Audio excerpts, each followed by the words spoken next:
Morning, everyone. I'd like to welcome you to this webinar sponsored by the Rose Project of Jewish Federation of Orange County.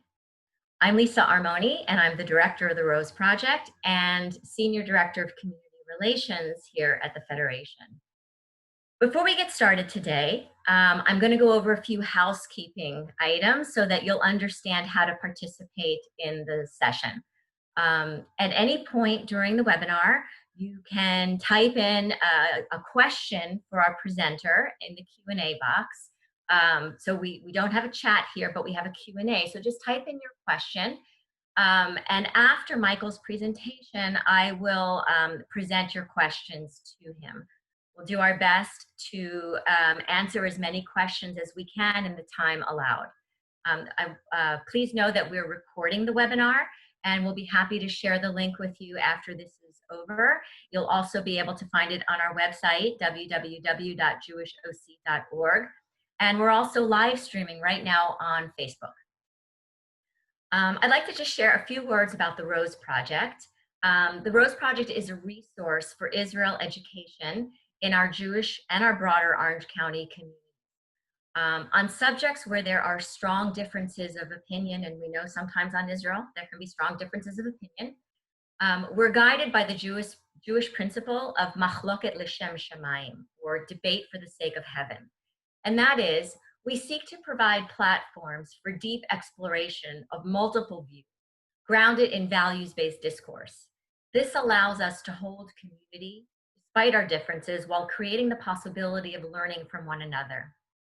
Today's webinar is the first in a series that examines the issue of what some people are calling the possible annexation by the Israeli government of parts of the West Bank, and what others are calling the extension of Israeli sovereignty in Judea and Samaria.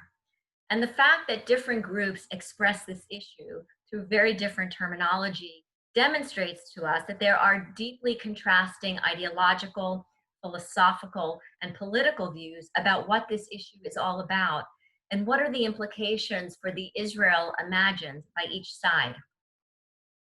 To get us started on this exploration, I'm delighted to welcome Michael Koplow, who is the Policy Director at the Israel Policy Forum.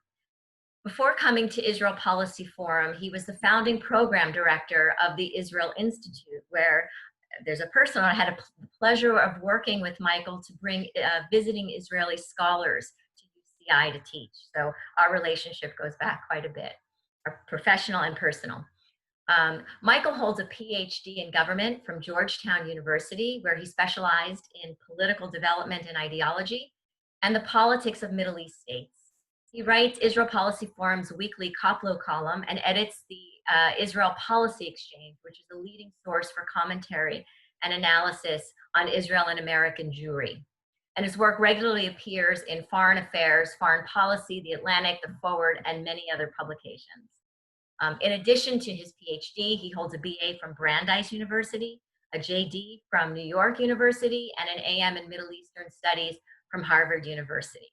And before I turn it over to Michael, I just want to remind you that this is the first in a series. Our next program is coming up on Monday. I'll remind you again at the end of the program, and we will continue to share information about this series. So with that, I'm going to turn it over to Michael Koplow. Okay, thank you. Thank you so much, Lisa, and really great to be here with all of you Orange County folks today. So the topic is annexation, and what annexation means, why we're talking about this, how it really got to the forefront of the political scene in Israel and to an extent in the United States. And when we talk about annexation, what do we mean? What does it look like? What are some of the things being contemplated? So to start with, I'll echo something that Lisa said, which is that there are different terms people use to describe what may happen starting July 1st. Some people use the term annexation. Some people use the term extension of Israeli sovereignty. Some people use the term application of Israeli law. Whichever term you favor, feel free to use, but all three of these things are describing the same process. In many ways, they are distinctions without differences, and I'm happy in Q&A to talk about why that is. But all three of these things are describing the same thing. Similarly, people will talk about settlements in the West Bank versus Jewish communities in Judea and Samaria. Um, Sometimes these reflect political preferences. I will generally use the term settlements and West Bank simply because those are terms that have been adopted by most of the world. Um, but again, whether you say settlements, whether you say communities in Judea and Samaria, we're talking about the same thing.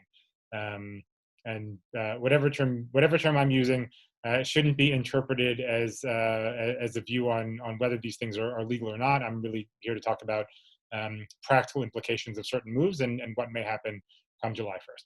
So the reason annexation is on the radar at the moment is because over the course of the three Israeli elections that happened, the first one in April 2019, the next one in September 2019, and the third and at least for now definitive one in March 2020, over the course of those three elections, Prime Minister Netanyahu increasingly talked about his plans to apply Israeli sovereignty to parts of the West Bank. Before the first election in April, it's important to note that there were 30 sitting Likud members of Knesset. 29 out of 30 of them before the April 2019 election were on record as supporting some form of Israeli sovereignty in the West Bank, either extending sovereignty to settlements or annexing different parts of the West Bank or annexing the entire West Bank. 29 out of 30 supported this in one form or another publicly. The one holdout was Prime Minister Netanyahu, who had not at that point gone on record as supporting any type of Israeli sovereignty in the West Bank.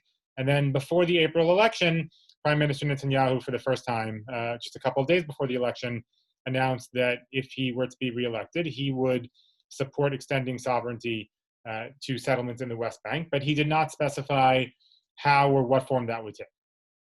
Then before the September election, Prime Minister Netanyahu announced that he would be, if he was reelected prime minister, supporting Israel annexing the Jordan Valley. And he unveiled a map of what, in his conception, that would look like. And this was the first time that the prime minister, any prime minister, but Prime Minister Netanyahu as well, had announced a plan to annex any part of the West Bank and had publicly unveiled a map. And then before the third election, which was in March 2nd, 2020, at that point, the Trump plan had been released. The Trump plan was released on, I think it was January 28th. And President Trump at that point announced that Prime Minister Netanyahu announced at that point that he was supporting the Trump plan, which included a map that would allow Israel to annex approximately 30% of the West Bank upfront before any negotiations with the Palestinians. And so Prime Minister Netanyahu announced that that's what he was supporting. Now, since that election and since the formation of the unity government between Likud and Kachol Lavan, Prime Minister Netanyahu has almost every day reiterated his support for some form of annexation in the West Bank. But what that will actually look like at the moment has not been determined for a number of reasons. It seems that Prime Minister Netanyahu himself may still be deciding on exactly the components that he wants to annex. There are also reports that the White House has told the Israelis that it will only support annexation that is supported by a wide range of Israelis, meaning that the prime minister has to come to some sort of agreement with Benny Gantz and Gabi Ashkenazi, the leaders of Kachol Lavan, who are now part of the government as defense minister and foreign minister, respectively. And so if the three of them can't agree on something, it's unclear yet what the United States will or will not support. So, and then there's an added component of opposition inside of Israel to various things that have been floated. Some of that opposition comes from the government's left, from folks who do not support any type of annexation in the West Bank, and some comes from folks outside the coalition to the right, coming from Yamina, who are not content with the 30% annexation envisioned in the Trump plan for a variety of reasons. And again, I'm happy to go into any details of this after we walk through what this looks like in practice. So with that as the backdrop, I'm going to put up a map here so we can look at the West Bank and get a sense of the layout of the West Bank today and what annexation might look like. So this is a map of Israel and the West Bank. Obviously, the dark blue here is Israel. Down here we've got Gaza, and over here we have the West Bank. So this is the functional setup in the West Bank, dating back to the Oslo B Accords that were signed in 1994. And we can see on this map. So here you see the green line, and this is, of course, the 1949 armistice line separating Israel from the West Bank. The red line that you see that largely goes along the green line, but not entirely, is the security barrier. The security barrier was built by Prime Minister Sharon beginning in 2002 in the midst of the Second Intifada as a way of physically separating Israel from the West Bank. Up until then, there was actually no physical barrier between Israel and the West Bank. The green line, of course, is not a physical barrier, it's an armistice line. And while there was a physical barrier before 1967, there was not one after 1967 when Israel conquered the West Bank. And so Prime Minister Sharon, as a way of keeping suicide bombers out of Israeli cities and towns, constructed this security barrier. Now you'll notice that in some places we have a solid red line, and that is where the security barrier has been actually built. In some places, such as over here and over here, you will and over here, you will see that we have a not solid red line, and that is places where the route of the security barrier has been planned, but the barrier was never actually built for a variety of reasons. So that's what the red line is. Then inside of the West Bank, we have a bunch of different colors here. So the dark green, you see a big patch over here, over here, over here, over here, down here. These patches of dark green are Area A. Area A constitutes 18% of the West Bank. It is where the Palestinian Authority has full security control and full administrative control. In practice, the IDF makes somewhere between 25 and 35 nighttime raids every week into Area A, but in theory, the PA has full security control in Area A. As I said, it's 18% of the West Bank. It constitutes the large Palestinian cities, so Jericho, Ramallah, Jenin, Nablus, most of Hebron. These are all Area A. And there are about 1.3 million Palestinians living in Area A. The lighter green that you see scattered around this map, the lighter green is Area B. Area B is 22% of the West Bank. And in Area B, Israel has security control, but the Palestinian Authority has administrative control. So in Area A and Area B, because the PA has administrative control, it serves as the functional day-to-day government. So if you need a permit to build a house, if you have a complaint about municipal services, all of that stuff in areas A and B is directed towards the Palestinian Authority. Area B, which is, as I said, 22% of the West Bank, are Palestinian towns. And there are about 1 million Palestinians living in Area B. The remainder of the West Bank, which is 60% of the West Bank, is Area C. And on this map, Area C is all of the gray. So anywhere you see any gray in between these parts of green, that is Area C. And these blue dots are, again, whatever term you favor, Israeli settlements or Jewish communities in Judea and Samaria. That is what all of these blue dots are. As I said, Area C is 60% of the West Bank. In Area C, Israel has full security control and administrative control. Now, because Area C has not been annexed to Israel and Israel has not extended its sovereignty, what that means is that the Israelis who are living in Area C, and I'll note that every single Israeli anything inside of the West Bank is in Area C. So all the settlements are in Area C. All of the IDF military posts, with one exception in Hebron, are in Area C. all the roads that are used by Israelis are in Area C. So Israelis who are living in Area C are full Israeli citizens, but the territory itself is under the administrative control of the Israeli military, so the Defense Ministry and the IDF. There are about 430,000 Israelis living in Area C, and there are about 300,000 Palestinians living in Area C. So this is the breakdown inside of the West Bank. Now, to move to when we talk about annexation, what that might look like. So there are a number of different plans that have been thrown out there. I mentioned that the Prime Minister initially talked about the Jordan Valley. So if we're talking about Jordan Valley annexation, this is what it would look like. It would be this blue section, this dark blue section of the West Bank.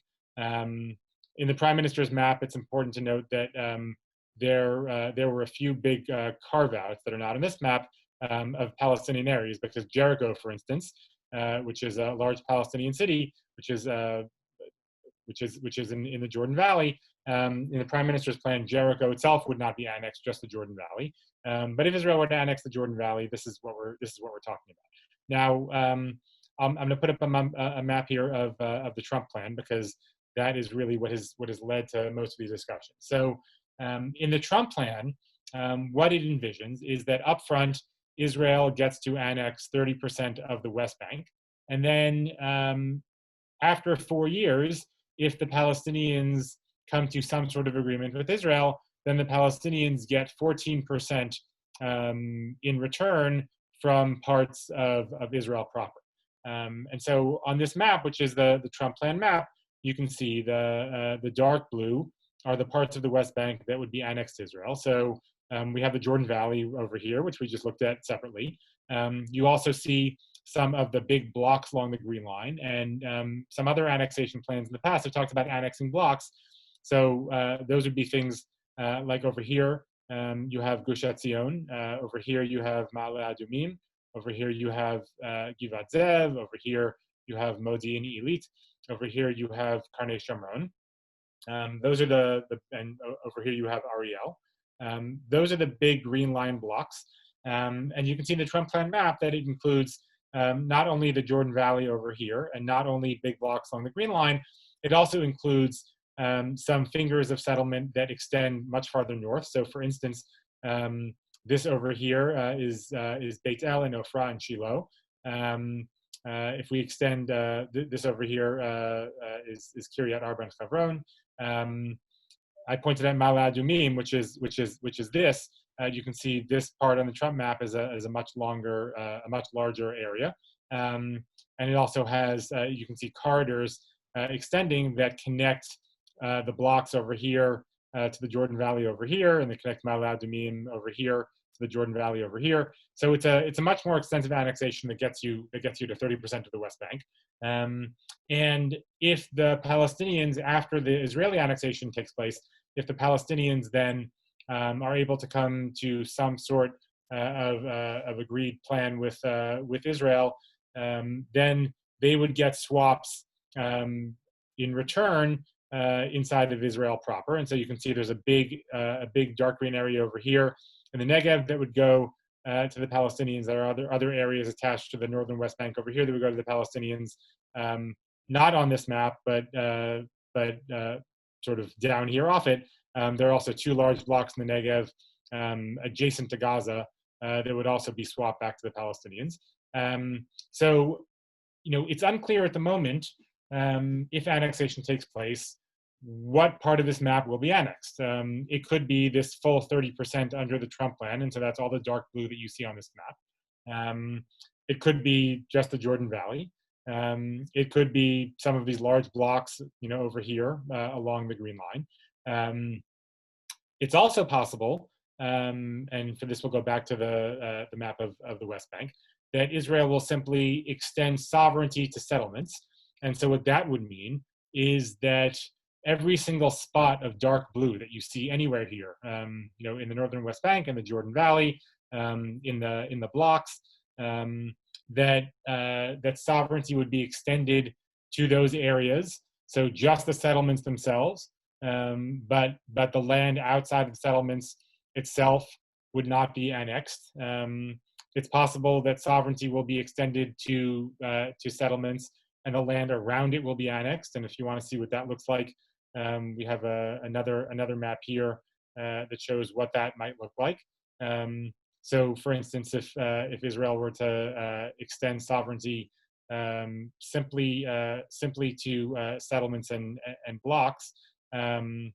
So over here, right? So this would be the Jordan Valley, and then you see settlements with kind of all of the built-up areas around settlements. So the map might look something like this.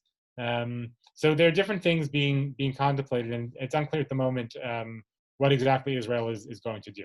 Now, to put this into some form of historical context, the last time that Israel and the Palestinians negotiated was in 2008 at Annapolis, and both sides submitted plans. What you have here on the left is the Olmert plan, and what you have here on the right is the Palestinian counteroffer to the Olmert plan. And so, you can see here that the Olmert plan, which envisioned Israel annexing about 6.5% of the West Bank in return for swapping about 5.5% of Israel back to the Palestinians, that map looked like this. And some of these areas, again, will be familiar. It's Gush Etzion over here. It's Ma'ale Adumim over here. It's Givat Zev over here. Modi'in Ilit over here. Karnei Shomron over here. And this was the Palestinian counteroffer, which was 2% of the West Bank to the Israelis, including, you can see some areas, again, that will be familiar, Gush Etzion, Modi'in Ilit, Karnei Shomron, Givat Zev, notably not Ma'ale Adumim. And in the Palestinian plan there, it was a 2% equal swap. So as opposed to 6.5% to 5.5%, it was 2% to 2% roughly. And this gives you a sense of how much more expansive the Trump plan is, because in this map, which again was an Israeli proposal, we're talking about 6.5% of the West Bank versus the Trump plan, which is 30% of the West Bank. One other important difference to note is that in previous plans, whether it was the Ehud Barak offer at Camp David, or whether it was the Olmert offer at Annapolis, the idea in all of those scenarios was that these swaps happen concurrently, and this is a question that comes up a lot. If we're talking about places inside of the West Bank that are inside of the Israeli consensus, and that Israel will annex in the context of a deal with the Palestinians anyway, why not just go ahead and do it now? And this is really the big place where the Trump plan is an important departure from what came before it, aside from the fact that it's a much larger territory. In any of these previous plans, when we're talking about land going to Israel, it's in the context of a negotiation, and it's in the context of swaps that happen concurrently. So Israel absorbs the big green line blocks, or the Jordan Valley, or whatever it is, into Israel, and concurrently swaps back to the Palestinians land inside of Israel. In the Trump plan, these swaps don't happen concurrently. Israel gets to annex some portion of the West Bank upfront, and that is what is being debated between Netanyahu and Gantz and Ashkenazi, and between the Israeli government and the administration. The extent of what that annexation will look like is being debated now, but the point is that part happens up front before anything else happens. And then if there is a successful negotiation with the Palestinians after 4 years, then the swaps happen. But they don't happen concurrently. Israel takes its part up front, and the Palestinians may get swaps back depending on what unfolds over the next 4 years. The other way in which it's a big departure, and this is why I put up the Annapolis plans, is that in the Olmert plan, it was nearly a one-to-one swap. So Olmert was asking for 6.5% of the West Bank and offering to swap about 5.8% of Israel back to the Palestinians. So not an exactly equal one-to-one swap. and the Palestinian offer was 2% for 2%. That was a one-to-one swap, but it was pretty close to one-to-one. In the Trump plan, the swaps that are envisioned are 30% of the West Bank to Israel in return for 14% back to the Palestinians. So, it takes this concept of land swaps and does away with the idea that they happen concurrently as a result of negotiation. It also does away with this notion that they should be relatively equal, one to one. So these are ways in which the Trump plan is a departure. And then one more thing, and then I'm happy to take questions. What happens next largely depends on the United States for a couple of reasons. The first is that in the actual coalition agreement between Likud and Kachol Lavan, it talks about annexation, and what it says is that any annexation that may happen can be considered by the Israeli government starting July 1st, which is why July 1st is this date that everybody is looking toward. And I'll just say from my own view, I'll be surprised if anything happens on July 1st itself. But the point is that any plans to be considered or any debate that will happen in the Israeli cabinet or any votes that will happen can happen beginning July 1st.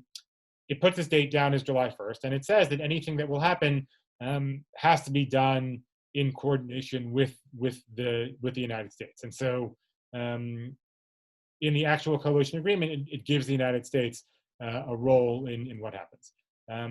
The second reason the United States is important in this process is that neither Prime Minister Netanyahu or Benny Gantz or Gabi Ashkenazi appear to be willing to move forward on anything unless it has the blessing of the United States at a minimum. Gantz and Ashkenazi have talked about anything that happens having to be done with the blessing of the international community, and they've particularly singled out Jordan as a party that they would like to see sign on to anything. But the Prime Minister has talked about, at a minimum, getting the United States on board. And the signals coming from the United States so far seem to be that if Netanyahu cannot come to agreement with Gantz and Ashkenazi on a specific plan, that the U.S. is not going to necessarily support what the Israeli government does. And so the U.S. is intimately involved in this in a larger way than it has in the past. In the past, the U.S. was, of course, acting as a mediator between Israel and the Palestinians and trying to get them to agree on something. In this case, we're not talking about an agreement between Israel and the Palestinians. We're talking about really a bilateral U.S.-Israel agreement. And so the U.S. is wrapped up in this very heavily in a way that that it really hasn't been in the past. It's really a much different model than we've seen. And so for those reasons, the United States has a large role to play in this. And Secretary of State Pompeo recently has stressed that this is an Israeli decision and that the U.S. is not involved. But in practice, that does not seem to be the case. And we actually saw twice this week on Sunday and Monday a meeting that was convened with Prime Minister Netanyahu and Speaker of the Knesset Yariv Levin, who is one of the 6 members of the joint U.S.-Israel team that is supposed to be mapping the West Bank and determining what the specific component of specific map of annexation will look like. A meeting between the two of them on one side, Gantz and Ashkenazi on the other side, and Ambassador David Friedman mediating between the two sides, which is unusual to say the least. So the U.S. definitely has a large role to play in this, and I think ultimately is going to set the parameters of what Israel may or may not do. And so this July 1st date is approaching, and I think that once we get to July 1st, we're going to see really this ramping up and probably a better sense of what the Israeli government is going to do. I don't think that the Prime Minister at the moment, of all these various options on the table, has decided on his own what he's going to do. Certainly there doesn't seem to be an agreement yet between Netanyahu and his partners in the government as to how to move forward. And so, these things are gonna unfold over the next few weeks. But the various scenarios I outlined, if annexation happens, it will look like one of these various things. So with that, Lisa, I'm happy to expound on anything I said, or take any questions that are coming in. Great, Michael. Well, thank you so much for that really comprehensive overview. We have a couple of questions coming in, but I'd actually like to take the prerogative to ask the first one. And that is, I wonder if you could address if the Israeli government moves forward in some way or another, what would be the potential or could be the potential implications for Israel's Jewish and democratic characters? So, when we talk about Israel as Jewish and democratic, we're talking about a few things. So, one question on the Jewish side, of course, is a demographic question, right? Is Israel going to remain a majority Jewish state? When we're talking about democratic, so there we're talking about a few things. One is to what extent Israel can either maintain the current situation in the West Bank or begin to annex parts of the West Bank and remain a democracy, even if it is still majority Jewish. And then there's another question as to whether, in the long term, Israel can remain democratic if it has to absorb the somewhere between 2.5 million and 3 million Palestinians who are living in the West Bank. So, on the first question about Jewish, if Israel absorbs even 30% of the West Bank, depending on let's say it does the entire Trump plan annexation, at that point, it's probably, depending on the exact map and sort of what carve-outs happen, it's probably absorbing somewhere between 50,000 and 100,000 Palestinians. Now, obviously, you can give all of those Palestinians citizenship, and it's not going to impact Israel's demographic balance in any way, in any significant way. The problem is that annexation is a slippery slope. Once you start it, no matter how limited the annexation is, even if it's just 5% of the West Bank, let's say, let's say it's sort of Olmer type annexation. It's the large blocks along the Green Line, so 5%, 6% of the West Bank. And in doing that, you are not taking in very many Palestinians. Once you start that process, you are relying on the fact that the Palestinian Authority is going to stick around and be the government in the remainder of the West Bank, because as you'll recall, when we looked at the West Bank, that map of the West Bank up top, 40% of the West Bank is Area A and Area B, and in that 40% of the West Bank, you have about 2.3 million Palestinians.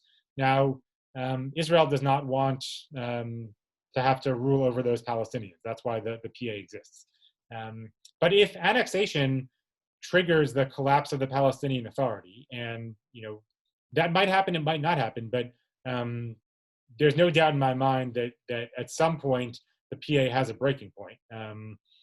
Whenever you get to that tripwire, and nobody knows when that tripwire is, then Israel is forced to go in and own the rest of the West Bank and be the government for all those Palestinians.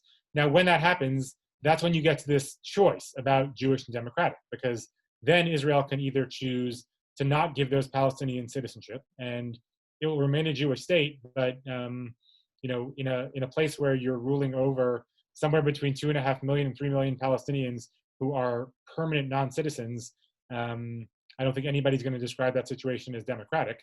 You've made one choice.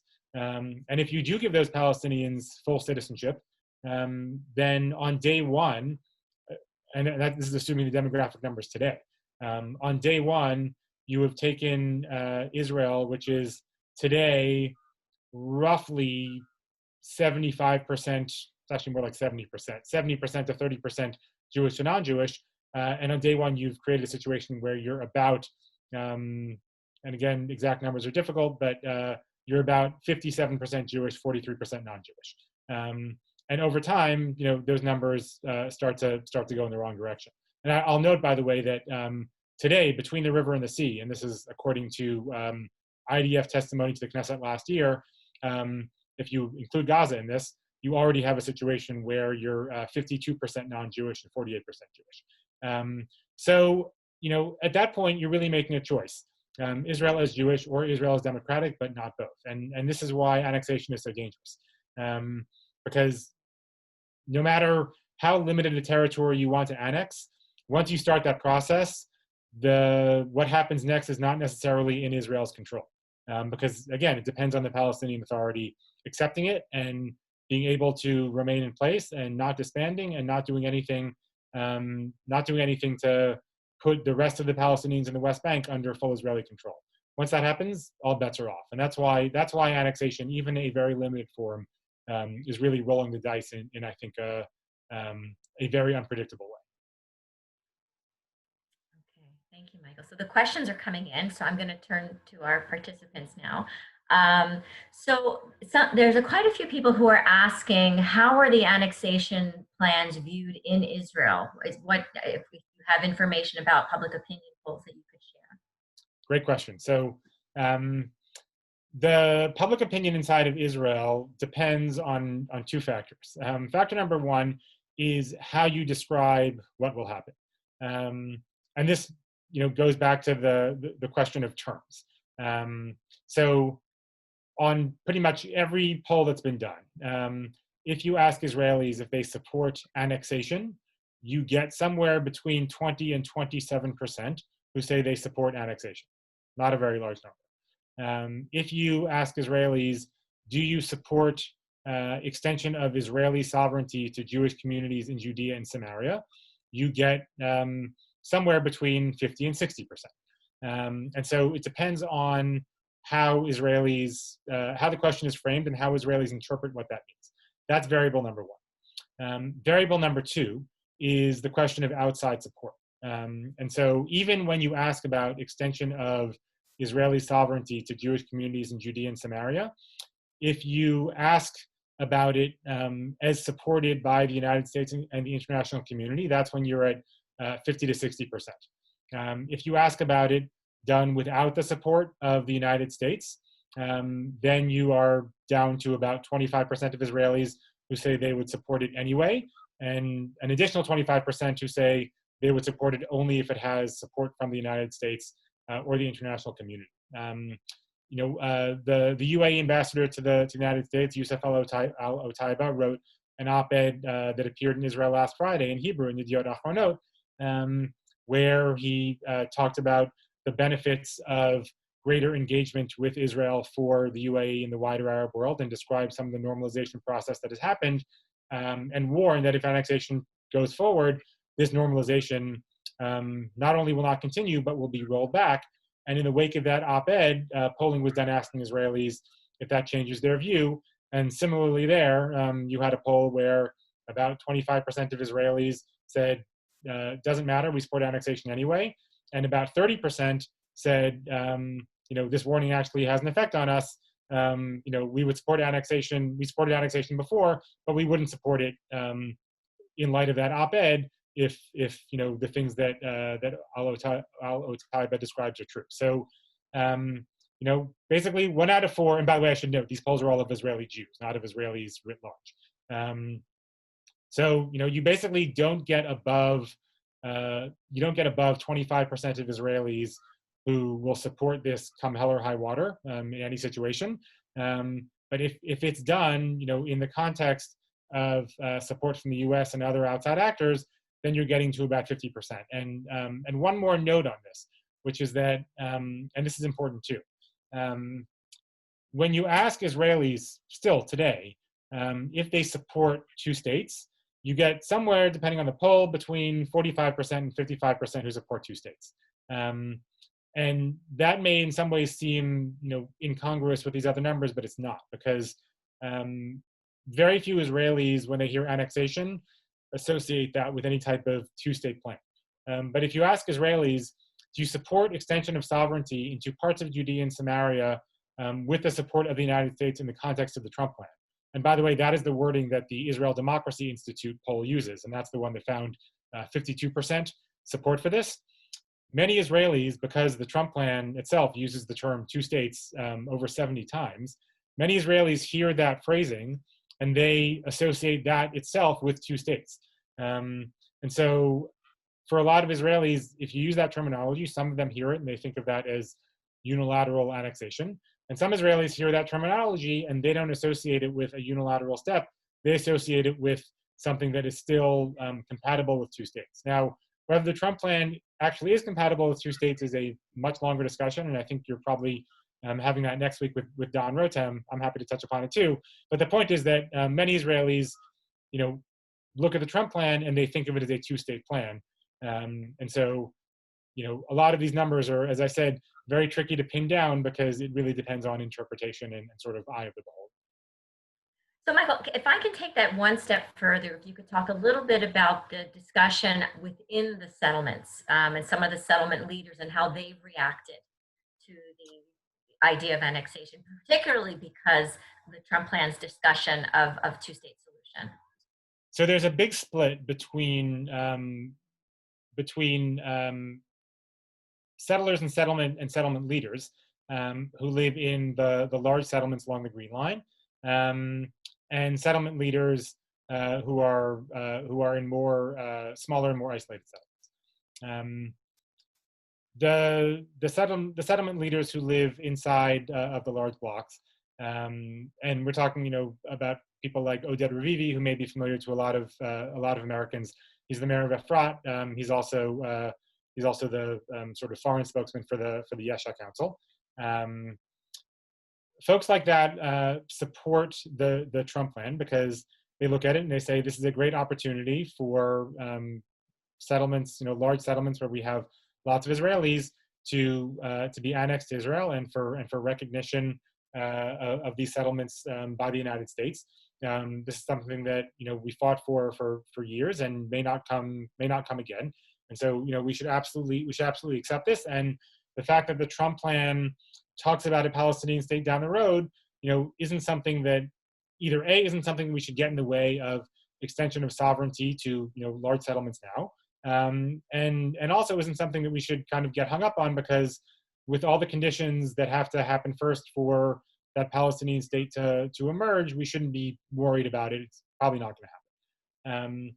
Then you have another group of leaders, and the big names here are David Al-Khayani, who's the head of the Jordan Valley Council, but is also I shouldn't say new anymore. He's been in this position for about a year. He's the head of the head of the Yesha Council. There's also Yossi Dagan, who's the head of the Samaria, the Shomron Regional Council.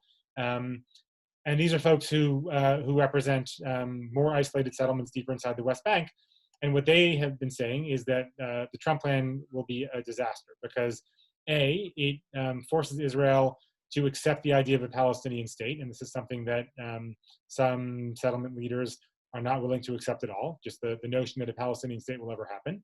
And second, the Trump plan creates, in the conceptual map of the Trump plan, it was 15, but the real number is 19, creates 19 enclaves of Israeli settlements that are not annexed to Israel. And these 19 enclaves include, of course, the more isolated settlements, and also some of the more ideological settlements, such as Yitar, Itamar, Har Bracha, Ilon Moreh, particularly in the northern West Bank, in Shomron. And so, what these people say is, if we accept the Trump plan and we create these enclaves inside of land that is not annexed to Israel up front, you're basically choking them off. They're fated to die because they're going to be enclaves inside of hostile territory that are not connected to the rest of the West Bank that has been annexed to Israel. And so, that in itself, beyond legitimating the idea of a Palestinian state, that in itself is dangerous. And so they have submitted their own maps to the Israeli government and to the Trump administration, where they have tried to connect those enclaves in the Trump map to the rest of the territory that is supposed to be annexed to Israel proper. So you have this divide about whether it's best to kind of accept something now and worry about the other parts later, or whether even accepting the notion of a Palestinian state is not worth getting sovereignty over the existing settlements at the moment. And again, important to note that the Trump plan, in addition to the annexation of 30% of the West Bank and the creation of these enclaves, does extend recognition of sovereignty to all 131 existing settlements right now. And so the debate is, do you take that now and worry about the rest later, or is that in itself not good enough to say reject all of it and hold out for kind of everything? Thank you. So we have a number of questions here that are asking about the relationship between what might happen in Israel with regard to annexation and U.S. electoral politics and partisan politics, and if you see a move by Israel in impacting either the election or this tendency for Israel to be used as a wedge issue in partisan politics. So at the moment, you kind of have three different positions. One position is the Trump administration, which, of course, put out the plan. And as I said earlier, they seem to be negotiating with the Israeli government to try to get Israeli government consensus across all parts of the coalition for what will happen next. But obviously, the White House, of course, supports its own plan. With Republicans on the Hill, almost all of them have come out. They came out when the Trump plan was released and said, we support what the White House is doing. What their position at the moment seems to be, they say, this is not something for the U.S. to decide. Whatever the Israeli government decides, we will support. So if Israel decides to go forward with annexation tomorrow, then that's up to Israel, and the U.S. should support it. If Israel decides to hold off, that's up to Israel, and the U.S. should support it. Then you have Democrats, and pretty much every Democrat in Congress, and Vice President Biden as the putative nominee of the party, almost every Democrat is on record as opposing unilateral annexation, and we've seen that in a few different ways. So Vice President Biden himself has said that he opposes Israeli annexation now, and that he will oppose it as president.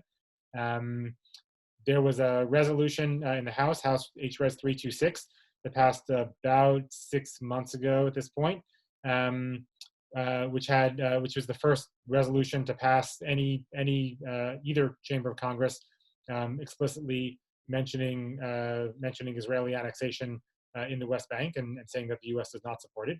That resolution also supported a two-state resolution to the conflict, opposed annexation, and also opposed BDS. And that resolution, 4 Democrats in Congress voted against it. The 4 were the 4 members of the Squad: AOC, Rashida Tlaib, Ilhan Omar, and Ayanna Pressley. And received on the other side 5 Republican votes in favor, but otherwise received support from all other Democrats. And there have been a number of statements from members of Congress opposing annexation. At the moment, 28, I think either 28 or 29 out of the 46 Democratic senators have come out publicly just in the last few weeks with letters either to the Prime Minister, to Gantz and Ashkenazi, to President Trump, to Secretary of State Pompeo, opposing annexation. And there's currently a letter circulating in the House that I think is going to be released. It's been reported on.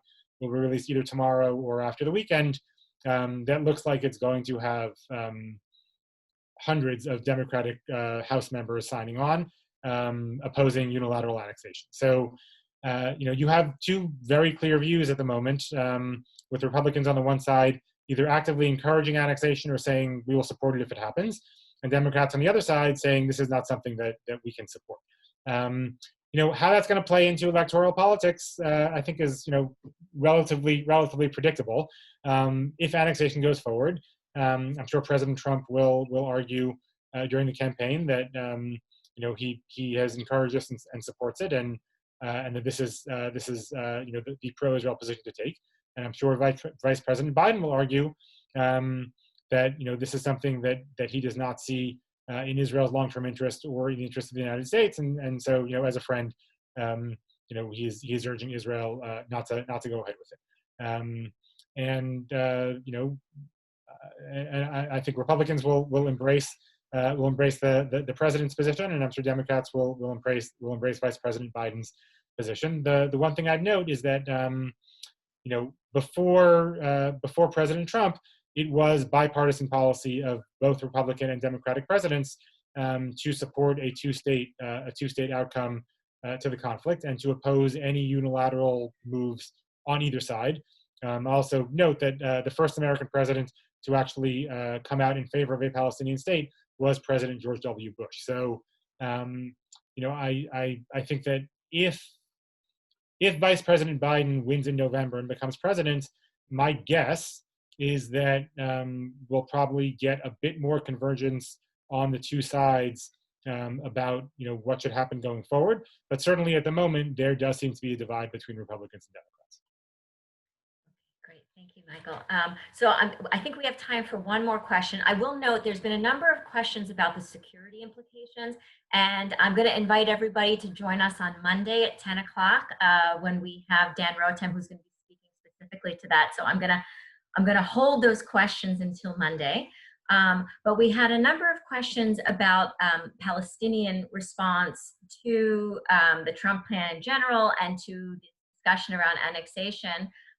So I wonder if you could share that. And also questions about what might incentivize Palestinians to at least move forward, to maybe to join in a negotiation, should negotiations open up. What kind of discussions are there about things that might improve the lives of Palestinians? So since President Trump's announcement on December 6, 2017, that he was recognizing Jerusalem as the capital of Israel and moving the embassy, the Palestinians have since then boycotted the Trump administration and said that they will not deal with anything the administration does. And true to form, since the Trump plan has been released, the Palestinians have refused to engage with it and said that they will not negotiate. They will not participate in negotiations with the Trump administration or on the basis of the Trump plan. Last week, the PLO, which is the body that is officially tasked with negotiating on behalf of the Palestinians, they submitted their own plan to the Quartet. The Quartet is the body that is comprised of the United States, the United Nations, the European Union, and Russia. They submitted their plan to the Quartet. I think they did it that way specifically because so they could sort of keep this pledge of not engaging with the Trump administration or with the Trump plan itself. I will say up front, for any of you who read my weekly column I wrote a couple weeks ago, I think this is a mistake. I think that while the Trump plan is very so far off the traditional Palestinian position, I understand their anger and frustration. I think it's a mistake of them to not engage with it at all.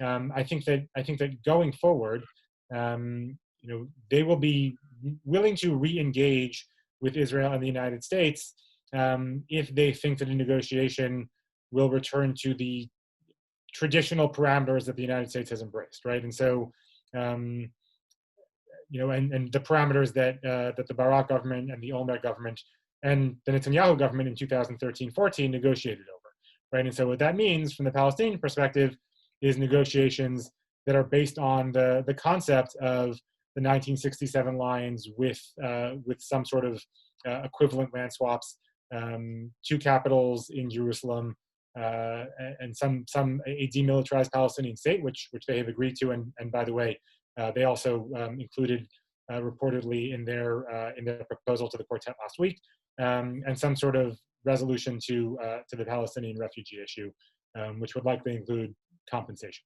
I think that if they feel that negotiations are being held along those general parameters, then they'll be willing to re-engage. But so far, given the fact that the Trump plan on all of those is very far off of their traditional position, they seem to still be unwilling to even engage in negotiations that start with the Trump plan as a point of departure.